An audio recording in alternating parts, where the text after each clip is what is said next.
Hi, and welcome to the show where we share the stories of the many who intersect with our healthcare system but are rarely heard from. My name is Kevin Poe, founder and editor of KevinMD. Today on the show, we have Hedy Wald and Monica Vanderritter. Hedy is a clinical professor of family medicine and a clinical psychologist. Monica is a medical education specialist. Together, they wrote the KevinMD article 21 for 2021, Little Sparks of Joy. Hedy and Monica, welcome to the show. Thank you. Thank you. We'll get into your article in a little bit, but I'm going to ask each of you to share your story and your journey to where you are today. Hedy, why don't we start with you? Great. Thank you so much. So it's been kind of a joyous adventure in a sense for me. As a clinical psychologist, I came to Brown at the medical school there in 2005. And I got super interested in the use of reflective writing, guided reflective writing, to enhance reflection and support professional identity formation. So I've been working in that space for many years now and direct the reflective writing curriculum in our family medicine clerkship. And I speak internationally on those topics as well as resilience, well-being, and flourishing. Very interested in moral formation, professional identity formation, and now the role of medicine in the Holocaust and the use of the humanities in medical education. So it's been quite a joy for me. And that connected me with Monica because we both got interested in this idea of wellness. Monica, did you want to share a little of your story? And then we'll talk more about the article. Yeah, I think Hedy and I met at Amy. And we started talking, and soon the conversation did go deeper. So beyond kind of our professional stuff, but more into the personal. And then we decided, let's do a follow-up call, especially with the pandemic. And in that follow-up call, the 21 for 21 was born. Excellent. And Hedy, just before we get into your article, why is reflective writing so important in medicine? Yes, it's an interesting question, and it's something that we could spend a whole day seminar on, but we don't have that. But reflective capacity, the skills of critical reflection, are an essential skill set and competency for one's professional competency, so that we can bring our intentional presence, mindful presence, recognition of dilemma, challenge our assumptions, gain multiple perspectives for our transformative learning.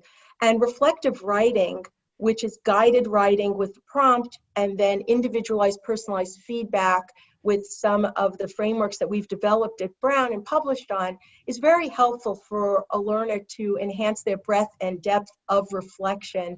So the writing itself serves as an architecture, a way to crystallize experience and work with emotional processing, which are all important competencies in being a reflective, humanistic, morally resilient practitioner. And Monica, your training is in education. And tell me, over the past year, what are some of the challenges that you're facing regarding that intersection between the pandemic and education? Yeah, so my education is, I'm trained as an educational scientist. I worked for 20 years in medical education already, first in the Netherlands, and about 5 years ago I moved to Michigan, worked at Michigan State and at Spectrum Health. And what I mainly do in my daily life, a large chunk, is teaching our clinicians how to become better in teaching. Well, teaching is all about conversations. So you learn a lot about them. And resilience is a word that comes definitely up a lot.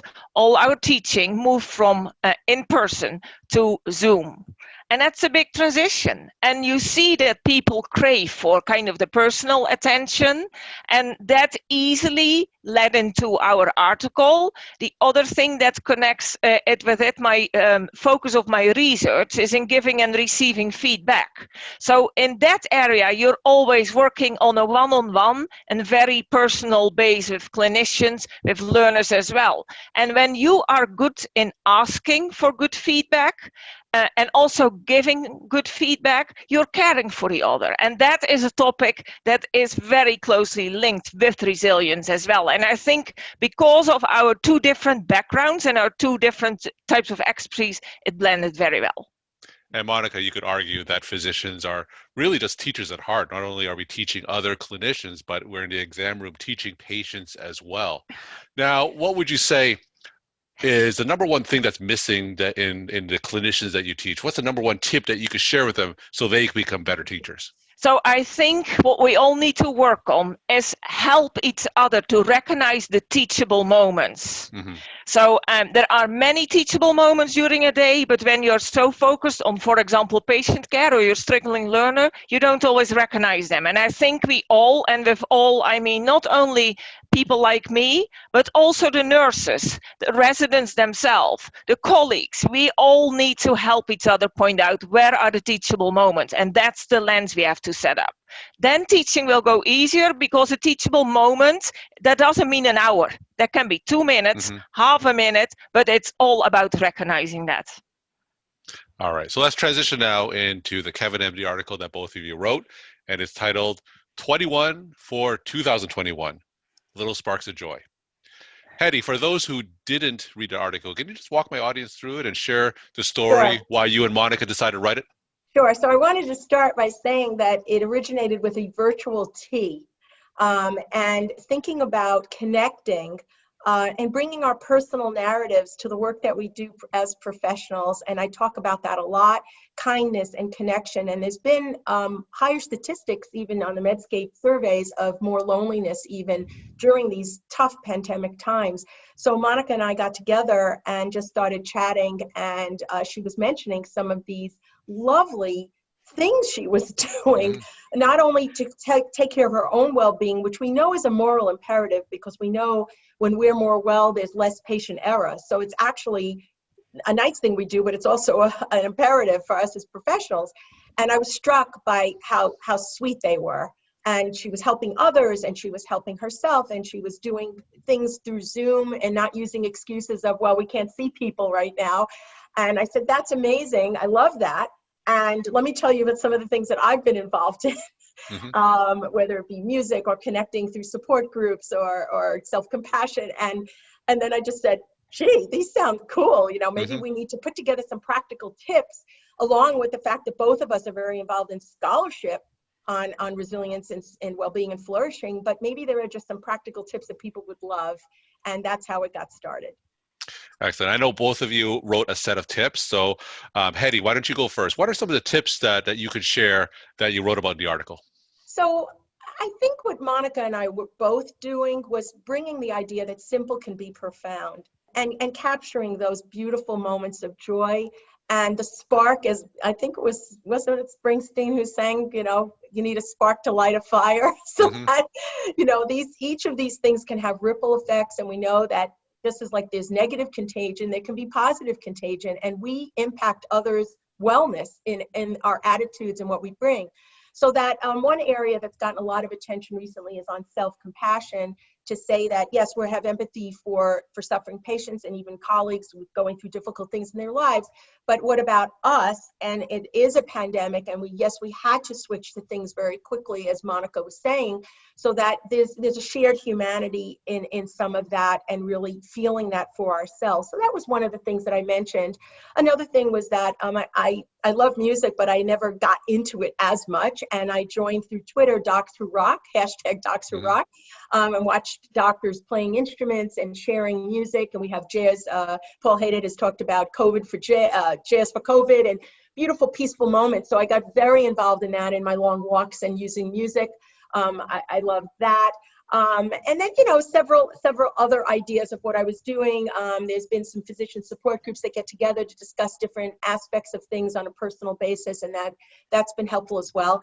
And then talking about joy, and this joy meaning just one you is like what I like to say, what it stands for, and maintaining a sense of hope through all of this. I'll punt it over to Monica, because I know she also had some lovely ideas and different ideas that she was bringing through in the sparks.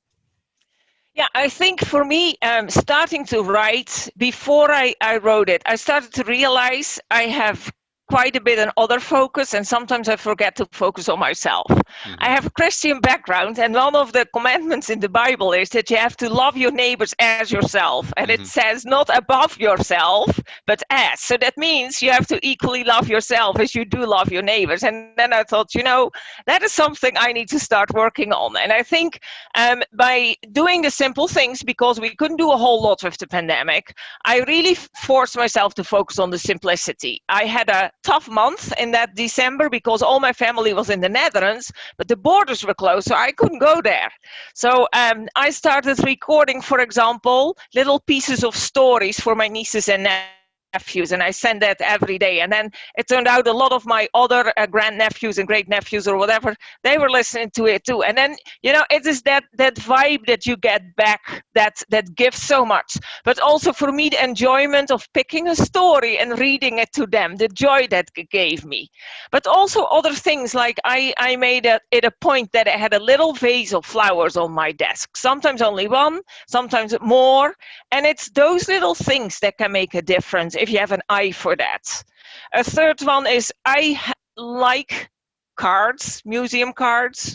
I used to buy a lot of them, but I always thought they are too nice to send away. Mm-hmm. And then I thought, after a while, I should start writing a card to myself, the friendly Monica to the Monica that needs kind of some support. And it's very healing, even now, to read those cards back and to reread the lessons that I thought I needed to work on. And then sending out those cards to others. It's just that unexpected smile, imagining that you can put on somebody's face. It just reminds me, Monica, also that we talked about this, and I included this in the article, is that some of those beautiful praise cards that we get, or thank you notes in the mail or whatever, or even emails that someone says something nice, print it out, put it on your desk to remind you in those tough days. It's just so beautiful to have it right there, right in front of your face. I mean, I had students once after a seminar I gave, they actually wrote a note and mailed it, which was like such a gift because everything's always email.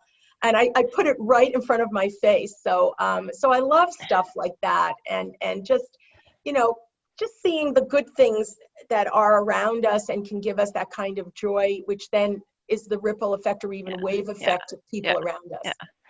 But what I also learned is you have to make it a point. So, for example, one of my strategies was reading a chapter a day to kind of keep myself energized. Normally, I put that chapter at the end of my day when I felt I was finished, but I realized I never came to reading that chapter because I never had that feeling of being finished. So I started planning it in the middle of my day and taking that deliberate effort to create a couple of minutes of me time, I think is very important.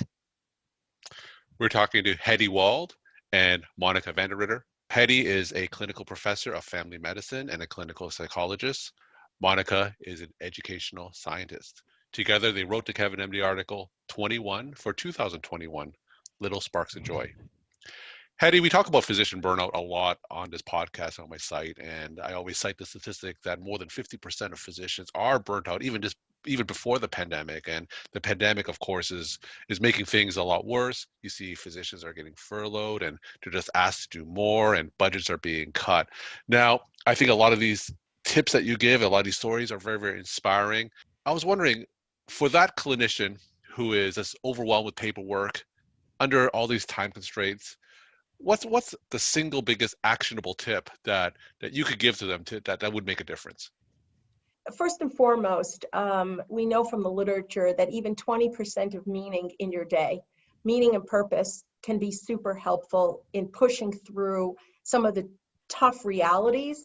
But the other aspect of this, and this is one of the tips that I had mentioned in our article, is that I wrote a piece that actually has over 9,000 views now for Medical Teacher, with over 100 references on integrative resilience. So one of the things I would say is think about well-being and resilience in an integrative way, that it's not just go fix yourself by go feel better, but that there are other things we can do in the learning environment and also within the organization system in ways of getting involved in committees, for example, and having some participation within all of that, that hopefully we will get that message out there that even in these tough, challenging times, it's a collaborative effort and to try our best. There are talks now on trying to develop a more humane EMR, for example. And I think that as we see that it makes sense on the bottom line for the corporations to get their physicians, nurses, and other health professionals in better space, perhaps then we can see some changes. I wouldn't say that there's just one answer here, but I do think that even within the organization system challenges, we have to work on some of our individual skill sets as well.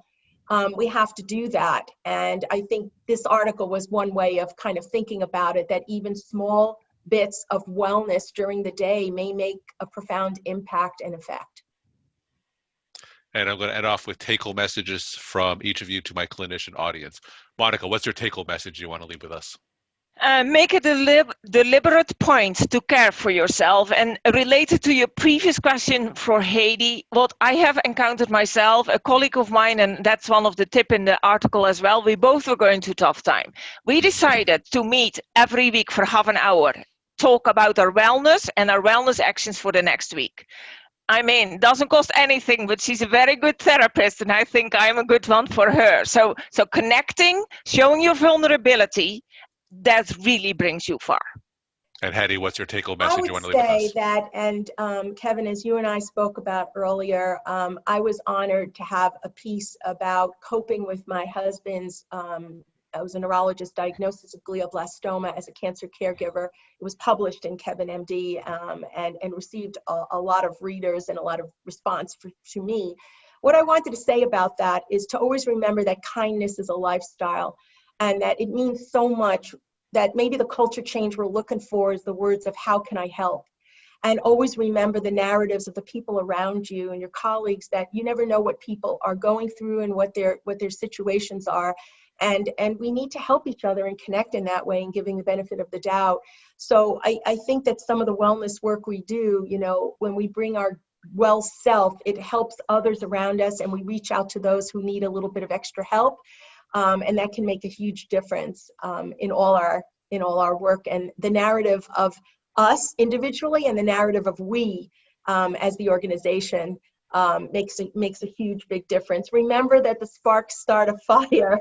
And the quote that I had in the piece was, "While I breathe, I hope." So I like to always say that and maybe end on that. Hedy and Monica, thank you so much for sharing your time and insight. And thanks again for being on the show. Thank you so much. Thank you. Thank you.